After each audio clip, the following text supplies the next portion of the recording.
खुशबू भी हमारी है, हिंदी भी हमारी है, उर्दू भी हमारी है। हिंदुस्तान की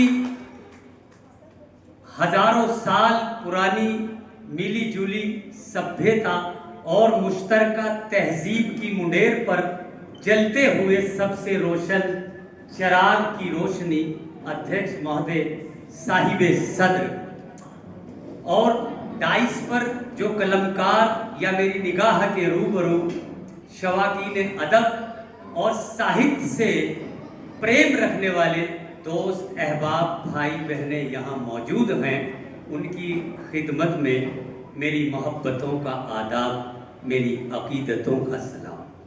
तुम्हारे घर में दरवाज़ा है लेकिन तुम्हें ख़तरे का अंदाज़ा नहीं है। तुम्हारे घर में दरवाज़ा है लेकिन तुम्हें ख़तरे का अंदाज़ा नहीं है। हमें ख़तरे का अंदाज़ा है लेकिन हमारे घर में दरवाज़ा नहीं है।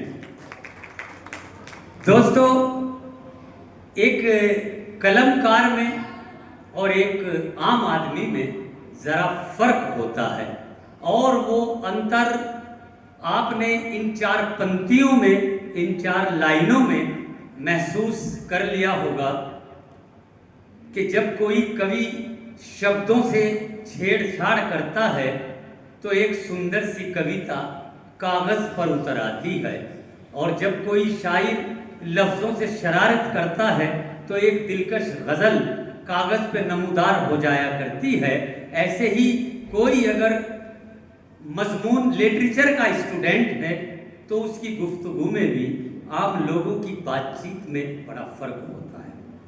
दोस्तों, आज का जो ये कार्यक्रम आयोजित किया गया है मन की उड़ान की ओर से, तो आज मन की उड़ान का स्थापना दिवस है, जिसको ये कहिए कि जिस रोज़ इस मन की उड़ान संस्था और तंजीम की बुनियाद रखी गई थी, तो आज उसको 1 साल पूरा हो गया। इसके लिए हम आपको और तमाम मन की उड़ान के जिम्मेदारान को, रामेश्वर भाई, मुकेश भाई, आशीष भाई और उनकी पूरी टीम को दिल की गहराइयों से मैं बधाई और मुबारकबाद पेश करता हूँ। दोस्तों,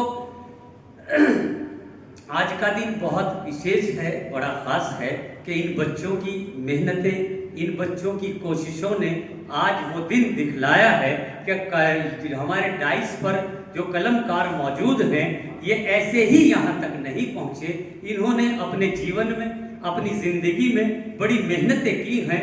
मैं किताबों से इश्क किया है, कलम से दोस्ती की है और अपने आप को वक्फ कर दिया, अपने आप को साहित्य और अदब के लिए मिटा दिया। तब जाके आज ये इस लायक बने, इस काबिल बने कि इस मंच पर हैं और जहाँ जहाँ भी ये अपना कलाम, अपनी कविताएं और गज़लें पढ़ते हैं तो सुनने वाले लोग इनके शैदाई हो जाया करते हैं। ये कलमकार की खूबी हुआ करती है कि हमसे पूछो गज़ल मांगती है कितना लहू, हमसे पूछो गज़ल मांगती है कितना लहू, लोग कहते हैं कि धंधा बड़े आराम का है। ये धंधा आराम का नहीं है, इसमें बड़ी मेहनतें करनी पड़ती हैं। एक एक लाइन को, एक एक मिसरे को, एक एक पंक्ति को लिखने के लिए आप उस कलमकारा से पूछें, आप उस कलमकार से पूछें कि जब वो लिखता है या लिखती है तो कितनी जहन साजी करनी पड़ती है, कितनी मेहनतों से गुजरना पड़ता है। कभी कभी तो एक शेर कहने के लिए 1-2 हफ्ता भी लग जाता है और कभी कभी एक पल में भी हो जाता है और महीने भी लग जाते हैं। तो इसलिए हमारी तहजीबी जिम्मेदारी ये है, हमारी अदबी सभ्यता ये है कि हम हर कलमकार का, हर कलमकारा का दिल की गहराइयों से उसका अदब करें, स्वागत करें और इस्तकबाल करें। देखिए, रामेश्वर जी ने बड़ी मेहनतें की हैं और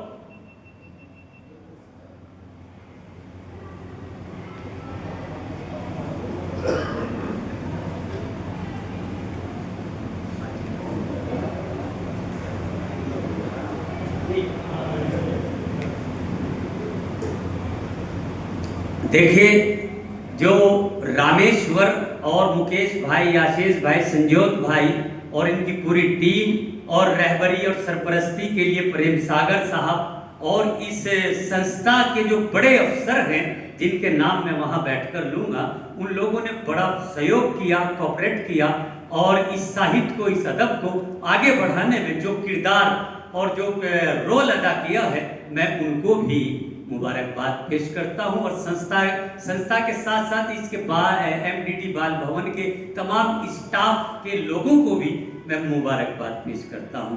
तो आइए दोस्तों, बड़ी बात ना करते हुए, हम पहले ही से थोड़ा लेट हैं, तो अपने वतन के लिए, अपनी मिट्टी और अपने देश के लिए हम एक तराने के लिए आवाज़ दे रहे हैं इकबाल पानीपति जी को। इकबाल पानीपति का बड़ा मुकाम है और हमारे दिल्ली से भी बड़े अच्छे अच्छे दोस्त आए हुए हैं। जनाब मेरे खास दोस्त मनोज शाश्वत साहब, जनाब संजय जैन साहब और दिल्ली के बहुत से नुमाया चेहरे आज इस प्रोग्राम में हैं कि तुम बात तो सुनते ही नहीं, गौर से क्या है।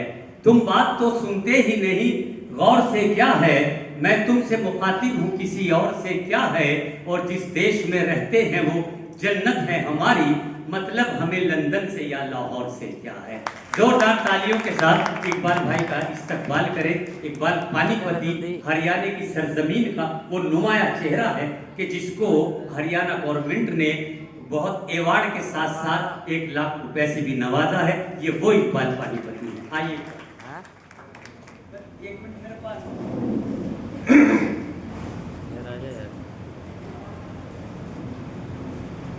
मैं